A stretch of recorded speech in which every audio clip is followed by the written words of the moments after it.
नमस्कार दोस्तों, स्वागत है आप सबको इस ओम भक्ति ज्ञान चैनल में। हमारे जीवन में प्रेरणादायक कहानियों का एक अलग ही महत्व होता है। स्ट्रेस भरी इस फास्ट दुनिया में अक्सर ऐसे क्षण आते हैं जब हम स्वयं को निराशा के भंवर में फंसा पाते हैं। ऐसे में लगभग हर किसी को मोटिवेशन की जरूरत पड़ती ही है, चाहे वह किसी के बोले गए प्रेरक शब्द या कहीं लिखे प्रेरक वाक्य या फिर प्रेरणादायक कहानियां हमें निराशा के उस भंवर से बाहर निकालकर नए जोश का संचार करती हैं। आज के इस वीडियो के माध्यम से हम आपको कई सारे उदाहरण के साथ मोटिवेशनल कहानियां सुनने को मिलेंगी। मोटिवेशनल स्टोरी यानी ऐसी कहानी जिसे सुनकर हमारे अंदर जागरूकता आ जाती है, हमारा मन प्रफुल्लित हो जाता है या मुश्किलों के सामने लड़ने की ताकत आती है। हर किसी के जीवन में मुश्किलें आती हैं, परंतु हमें कभी भी हार नहीं माननी चाहिए।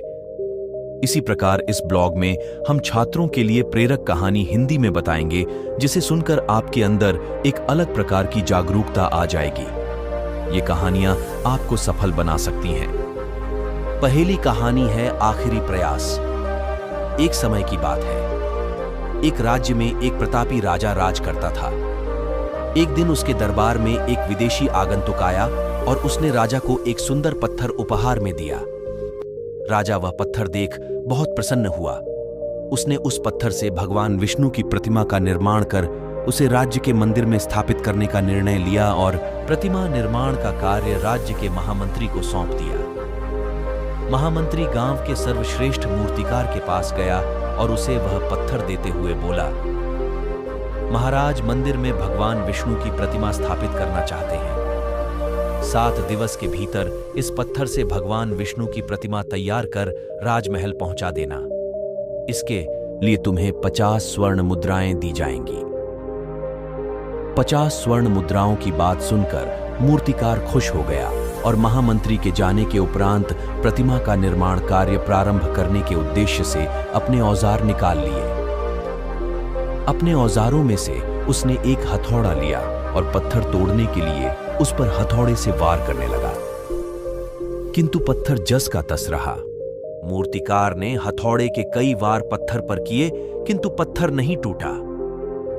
50 बार प्रयास करने के उपरांत मूर्तिकार ने अंतिम बार प्रयास करने के उद्देश्य से हथौड़ा उठाया, किंतु यह सोचकर हथौड़े पर प्रहार करने के पूर्व ही उसने हाथ खींच लिया कि जब 50 बार वार करने से पत्थर नहीं टूटा तो अब क्या टूटेगा।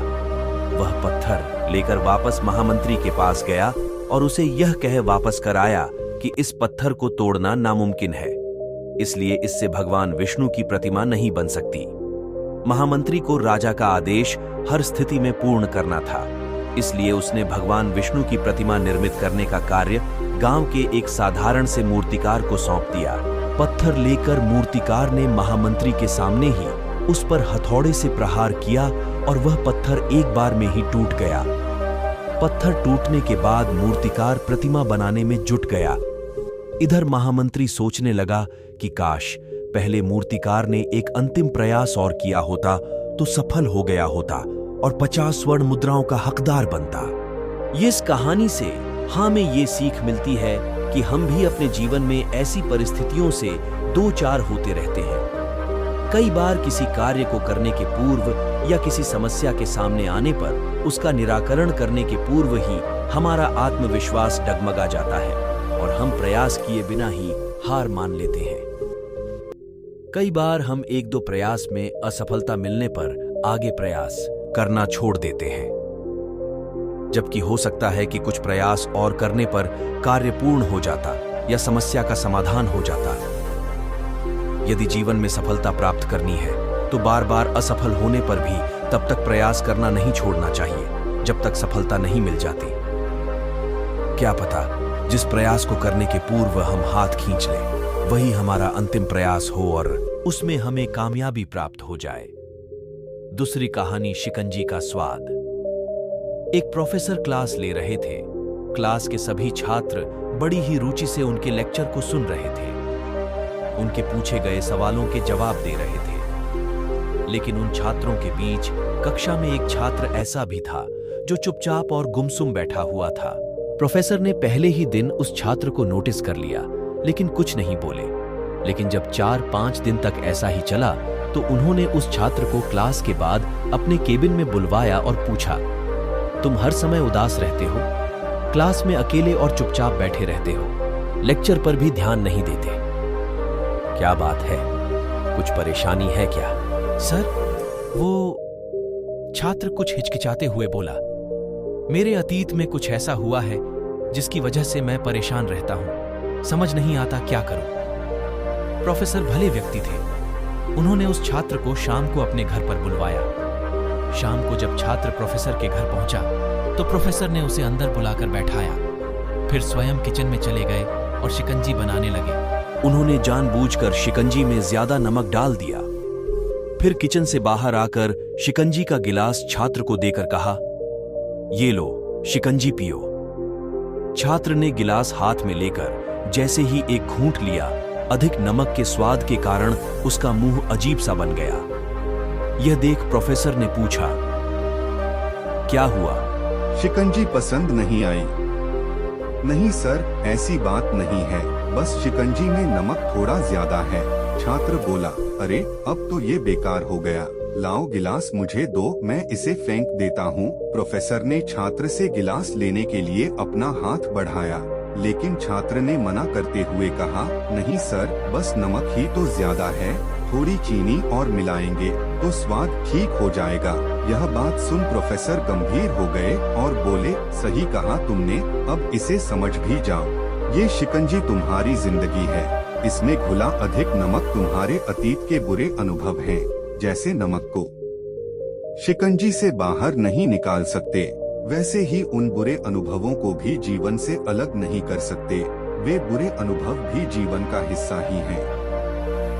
लेकिन जिस तरह हम चीनी घोलकर शिकंजी का स्वाद बदल सकते हैं, वैसे ही बुरे अनुभवों को भूलने के लिए जीवन में मिठास तो घोलनी पड़ेगी ना। इसलिए मैं चाहता हूँ कि तुम अब अपने जीवन में मिठास घोलो। प्रोफेसर की बात छात्र समझ गया और उसने निश्चय किया कि अब वह बीती बातों से परेशान नहीं होगा।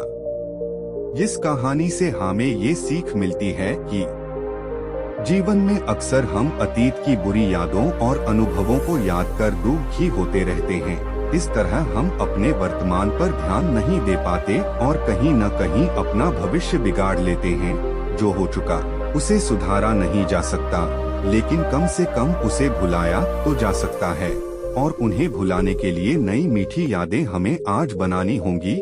जीवन में मीठे और खुशनुमा लम्हों को लाइए, तभी तो जीवन में मिठास आएगी। तीसरी कहानी, शार्क और चारा मछलियाँ। अपने शोध के दौरान एक समुद्री जीव विज्ञानी ने पानी से भरे एक बड़े टैंक में शार्क को डाला। कुछ देर बाद उसने उसमें कुछ चारा मछलियाँ डाल दी। चारा मछलियों को देखते ही शार्क तुरंत तैरकर उनकी ओर गई और उन पर हमला कर उन्हें खा लिया।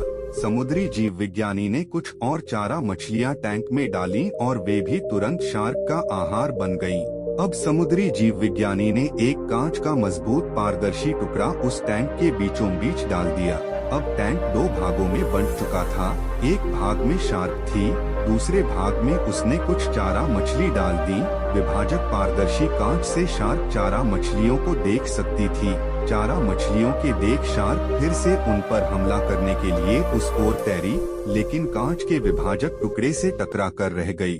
उसने फिर से कोशिश की, लेकिन कांच के टुकड़े के कारण वह चारा मछलियों तक नहीं पहुंच सकी। शार्क ने दर्जनों बार पूरी आक्रामकता के साथ चारा मछलियों पर हमला करने की कोशिश की, लेकिन बीच में कांच का टुकड़ा आ जाने के कारण वह असफल रही। कई दिनों तक शार्क उन कांच के विभाजक के पार जाने का प्रयास करती रही, लेकिन सफल न हो सकी। अंततः थक हार कर उसने एक दिन हमला करना छोड़ दिया और टैंक के अपने भाग में रहने लगी। कुछ दिनों बाद समुद्री जीव विज्ञानी ने टैंक से वह कांच का विभाजक हटा दिया, लेकिन शार्क ने कभी उन चारा मछलियों पर हमला नहीं किया, क्योंकि एक काल्पनिक विभाजक उसके दिमाग में बस चुका था और उसने सोच लिया था कि वह उसे पार नहीं कर सकती। इस कहानी से हमें ये सीख मिलती है कि जीवन में असफलता का सामना करते करते कई बार हम अंदर से टूट जाते हैं और हार मान लेते हैं।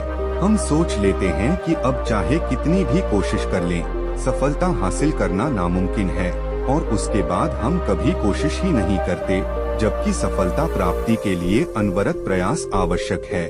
परिस्थितियां बदलती रहती हैं, इसलिए अतीत की असफलता को दिमाग पर हावी न होने दें और पूरी लगन से फिर मेहनत करें। सफलता आपके कदम चूमेगी।